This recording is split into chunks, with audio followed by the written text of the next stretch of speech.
ada yang kata teknologi yang ada pada hari ini tak akan mampu membina piramid Giza yang popular di Mesir. Kalau kita perhatikan sepintas lalu, kata-kata kawan kita ini ada asasnya. Ialah jumlah batu yang digunakan untuk membangunkan binaan setinggi 132 meter ini menggunakan sebanyak 2,300,000 batu yang setiap satunya dikatakan seberat 2.5 tan. Tak hairanlah kenapa ada kawan-kawan kita yang tidak mahir sejarah Mesir mengatakan bahawa kerja yang mustahil nak membina piramid ini, melainkan teknologi pada zaman Mesir purba itu semaju atau lebih maju daripada kita hari ini. Sebenarnya saya nak bagi tahu rahsia pembinaan piramid ini dah lama dikaji oleh para pengkaji Mesir purba. Contohnya, tak jauh dari selatan piramid, kuari-kuari berbentuk ladang kuda menjadi tempat pengambilan batu-batu yang seberat 2.5 tan itu. Tapi nak mengangkut batu-batu ini, ia memerlukan batu-batu ini diletakkan di atas peluncur yang boleh ditolak dan ditarik oleh sekumpulan pekerja. Bahkan pasir-pasir di hadapan peluncur itu akan dibasahkan dengan air. Kenapa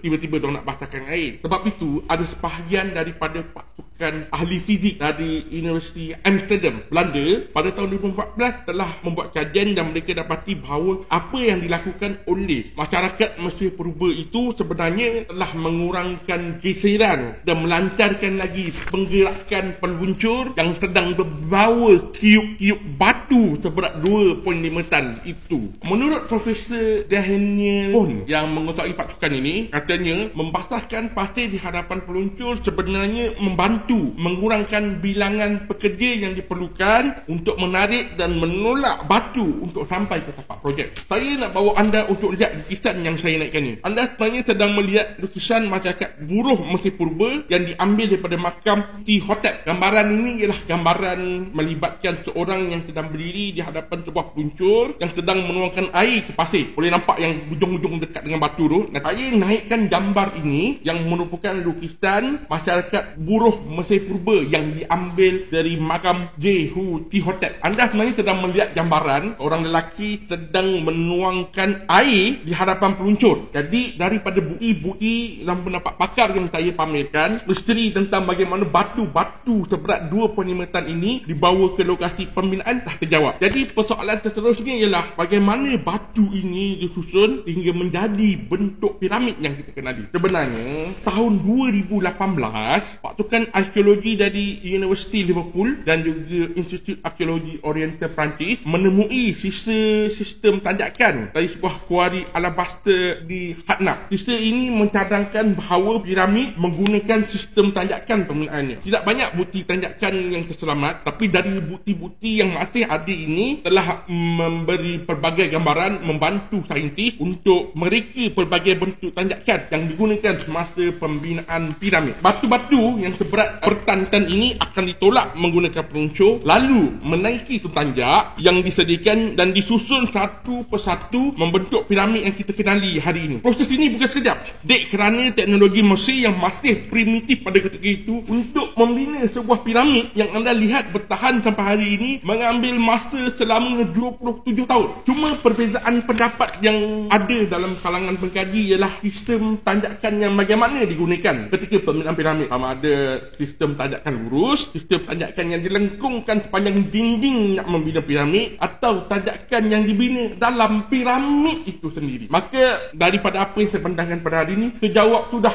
dua misteri tentang pembinaan piramid. Akhir kata, saya tak boleh nak panjangkan lagi video ni. Kalau anda nak kami buat video-video macam ni, boleh beli siri Kitab Tamadun. Ada di antaranya ditulis oleh saya sendiri, Kitab Tamadun Melayu. Ada ditulis oleh sahabat-sahabat saya. Antara yang popular ialah Kitab Tamadun Islam dan juga Kitab Tamadun Yahudi. Anda boleh dapatkan di TikTok Shop kami pada harga RM38. Pembeli pertama akan dapat diskaun yang banyak. Jadi terima kasih kerana menonton sejauh ini. Saya cuma nak bagi tahu, pada video yang akan datang kita akan bahaskan siapa sebenarnya yang membina piramid. Ada yang mengatakan bahawa piramid dibina oleh orang Yahudi pada zaman Nabi Musa alaihissalam. Sejauh mana kebenaran dia, nantikan dalam video kami yang akan datang.